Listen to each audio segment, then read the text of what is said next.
they're very, very good players. I want them to stop talking rubbish.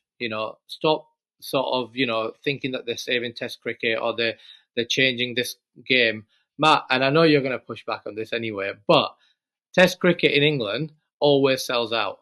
They're not saving any Test cricket, right? They need to get that out of their heads that they're saving anyone or any Test cricket, or they're going to be remembered as this some great side that revolutionised, cricket. If they want to save Test cricket, I've got an idea for them.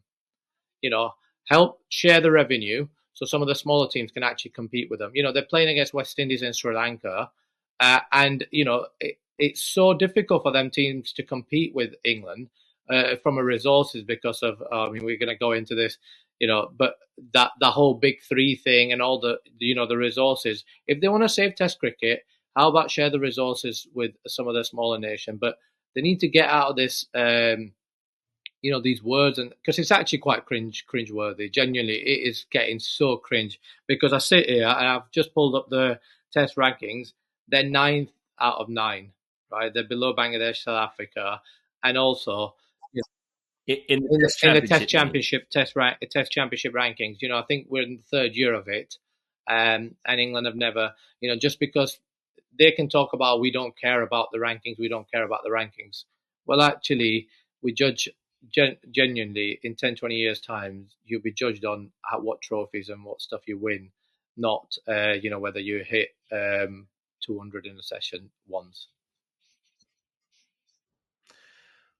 Well, first of all, the comments you're talking about, comments that Ben Stokes made in the changing room to his team, which ended up being broadcast and was picked up by obviously the Australian media, who had a go at Stokes. I think it was Fox, wasn't it, in Australia, who had a go at him or just quoted the quote and said, he said what you said there. He said that regardless if we're not going to win this series, it was during the Ashes last time around in the UK after the disappointment of the rain-off, and he'd said to his team, look, guys, don't worry about it. Listen, what we're doing is changing Test cricket forever, and people are going to remember this series, which I understand can be interpreted as being a bit arrogant. But he said that to his team, right, in the changing room. He did not go and say that in public to the media. So that's one. Number two, actually, I will remember that series more, even though they didn't win it. I will remember that series. I'll remember the series that they did win against New Zealand, the one against South Africa, the one in Pakistan, because they were playing a brand of cricket that I hadn't seen before. I'm not going to remember a series from the Joe Root era where we squeezed a 2-1 win against Sri Lanka or whoever it was at home and played pretty boring traditional Test cricket, or in Alistair Cook's era. But I will remember some of those early Baz Ball tests because we'd never seen anything like it. So even when they didn't win the series, like in New Zealand when they drew 1-1, against Australia in the Ashes here when we drew 2-2, I don't care they didn't win the series. I will remember it because of the way they played. So I do understand what Ben Stokes is saying. They may not be saving Test cricket. That does sound a little bit arrogant. But they're certainly playing a brand of cricket which is unforgettable. I mean, so you'd remember that over the Alistair Cook's team that won in India in 2012? No, because that was an incredible achievement, right? But there were plenty of series that were won, which I couldn't tell you about, which I've forgotten from Alistair Cook's tenure or from Joe Root's or before that, because it was just sort of bog standard Test cricket. This is something different. This is like something we hadn't seen before. Yeah, I mean, look, that's fair. Each to their own in terms of what sort of gets people to remember things. It'd be interesting to have that conversation in 10 years' time, and what do you remember?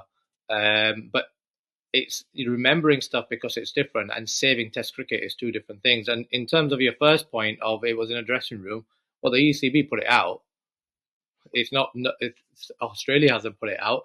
It was put out by England, but it has been said outside as well. It's not, not them direct quotes, but it has been said several times that, we're going to be judged on, all sorts of, we're saving Test cricket and all of this stuff. It has been said in other places. I just think that they're so good because they are good cricketers, right? They are, they're very, very good cricketers, and I think they're selling themselves short by living in this sort of vibes world. I actually think the frustration for me is I actually think that they can play a bigger part. I actually think that they can win trophies. I think they're good enough to be remembered for. I mean, imagine adding the style of cricket onto the substance and having trophies and big series win on top of it. Then you're like, wow. But you can't say we're saving Test cricket, we're doing this, we're going to change and then be sat at the bottom of the Test Championship.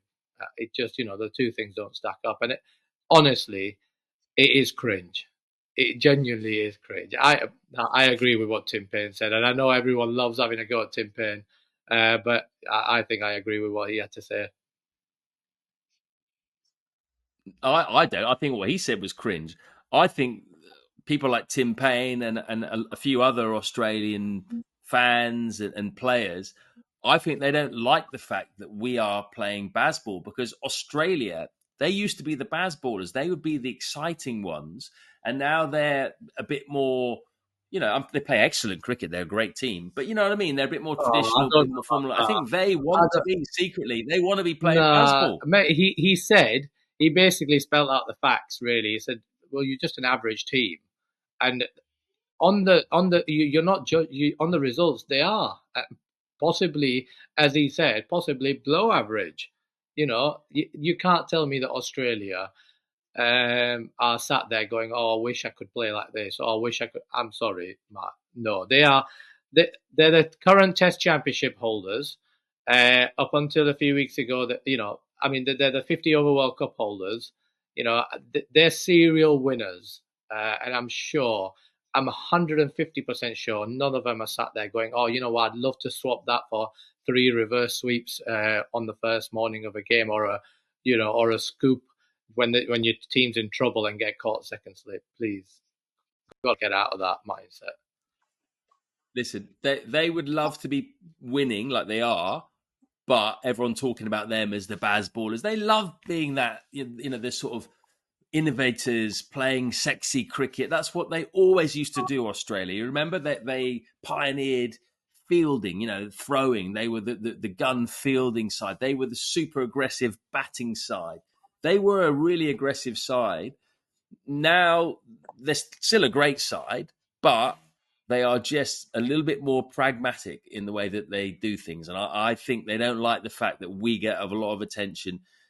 Admittedly, our results are not as good as theirs at the moment, but our test side gets more column inches than theirs does, and I don't think they like it. Yeah, winning's quite sexy, Matt. And the column inches that we get, the column inches we get, we bring it on ourselves by rogue comments like Ben Duckett made in when Jaiswal got the runs that they inspired him. We're not getting the column inches that I'd rather get the less column inches but be winners than some of the crap that comes out of our players' mouths.